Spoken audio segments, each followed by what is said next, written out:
Hello everyone and welcome to my channel Mentoring Young Learners, and today we are going to start a very important topic from Science Class 7, that is Nutrition in Animals Part 1.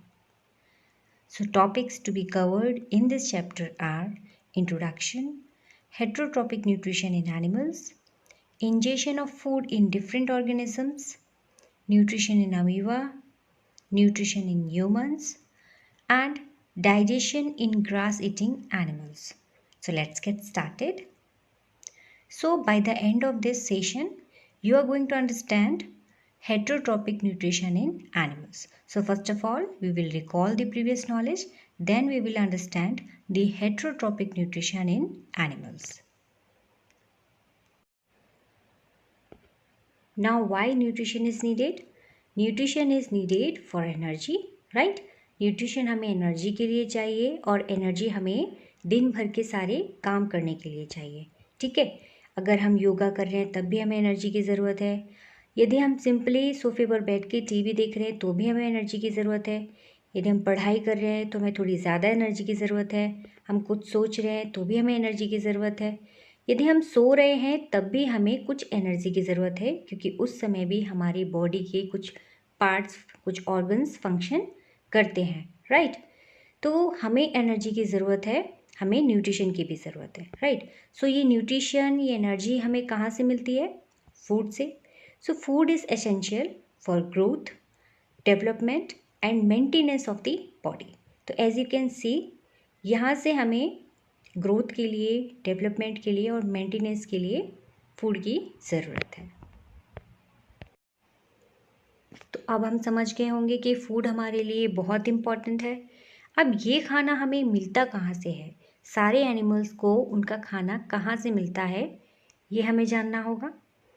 तो आप देख पा रहे होंगे students, ये food chain, इसमें जो lion है वो ज़ीब्रा पे डिपेंडेंट है, राइट। तो लायन के लिए उसका फूड कौन हुआ? ज़ीब्रा। तो लायन तो किस पे डिपेंडेंट है? ज़ीब्रा पे। बट जो ज़ीब्रा है वो किस पे डिपेंडेंट है? प्लांट पे, ठीक है। तो एक तरीके से देखा जाए, plants are the primary source. Plant के बिना ज़ीब्रा नहीं होगा और ज़ीब्रा के बिना लायन नहीं होगा। सो all animals are directly or indirectly dependent upon plants for their food. Now there are two types of mood. हमने न्यूट्रिशन प्लांट्स में भी पढ़ा था, autotrophic nutrition and heterotrophic nutrition. Autotrophic nutrition जिसमें प्लांट्स अपना खाना खुद बनाते हैं with the help of sunlight, carbon dioxide and water. And heterotrophic nutrition में हमने देखा कि वो अपने खाने के लिए दूसरों पे डिपेंडेंट्स हैं। सो ऐसे प्लांट्स और एनिमल्स जो अपने खाने के लिए दूसरों पे डिपेंडेंट है, वे हेट्रोट्रॉपिक न्यूट्रिशन की कैटेगरी में आते हैं। वे प्लांट्स भी हो सकते हैं, वे एनिमल्स भी हो सकते हैं, राइट। हमने हेट्रोट्रॉपिक न्यूट्रिशन इन प्लांट्स में पढ़ लिया। हमने देखा उसमें कि किस तरीके से कुछ प्लांट्स दूसरे प्लांट्स पे डिपेंडेंट हैं। नाउ वी विल सी कि किस तरीके से एनिमल्स भी प्लांट्स पे डिपेंडेंट है, right. Animals are also dependent upon plants for their food. So चाहे वो कार्निवोरस हों, चाहे वो ओमनिवोरस हों, चाहे वो हार्बिवोरस हों, वे सभी प्लांट्स पे डायरेक्टली और इनडायरेक्टली डिपेंडेंट हैं। So animals can be divided into 3 categories: herbivores, carnivores and omnivores. Herbivores वो एनिमल्स हैं जो प्योरली वेजिटेरियन होते हैं, जो सिर्फ प्लांट ईटिंग होते हैं। कार्निवोर्स जो प्योरली फ्लैश ईटिंग एनिमल्स होते हैं, राइट। एंड ओमनिवोरस वो होते हैं जो दोनों ही खा सकते हैं, राइट। जैसे कि आप कुछ एग्जांपल्स देख पा रहे होंगे, bear, crow, human beings, monkeys, ये सभी ओमनिवोर्स होते हैं। नाउ वी विल अंडरस्टैंड कि हेट्रोट्रॉपिक न्यूट्रिशन के कितने टाइप्स होते हैं। हेट्रोट्रॉपिक न्यूट्रिशन हमने प्लांट्स में भी पढ़ा था। Here again we will see कि एनिमल्स में हेट्रोट्रॉपिक न्यूट्रिशन क्या है, कितने टाइप्स के हैं। So saprophytic, parasitic and holozoic. Saprophytic nutrition कौन से न्यूट्रिशन होते हैं? जिसमें ऑर्गेनिजम्स डेड एंड डिकेइंग चीज़ों पे डिपेंडेंट होते हैं। Like for example fungi. Fungis are dependent upon dead and decaying things, okay. What are parasitic nutrition? अब पैरासिटिक न्यूट्रिशन कौन से न्यूट्रिशन होते हैं? जिसमें ऑर्गेनिज्म दूसरे लिविंग ऑर्गेनिज्म पे डिपेंडेंट होते हैं। एग्जाम्पल के लिए आप देखिए, tick, tape worms, plasmodium, round worms, ये सारे वॉर्म्स दूसरे लिविंग ऑर्गेनिजम्स पे डिपेंडेंट होते हैं। Now third type is holozoic. Holozoic nutrition कौन फॉलो करते हैं? ह्यूमन बींग्स, कार्निवर्स और सारे के सारे ग्रेजिंग एनिमल्स।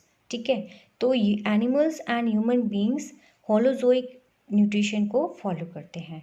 तो हम समझेंगे कि होलोजोइक न्यूट्रिशन क्या है और एनिमल्स एंड ह्यूमन बींग्स उसे क्यों फॉलो करते हैं। चलिए तो अब हम समझ लेते हैं कि होलोजोइक न्यूट्रिशन क्या है।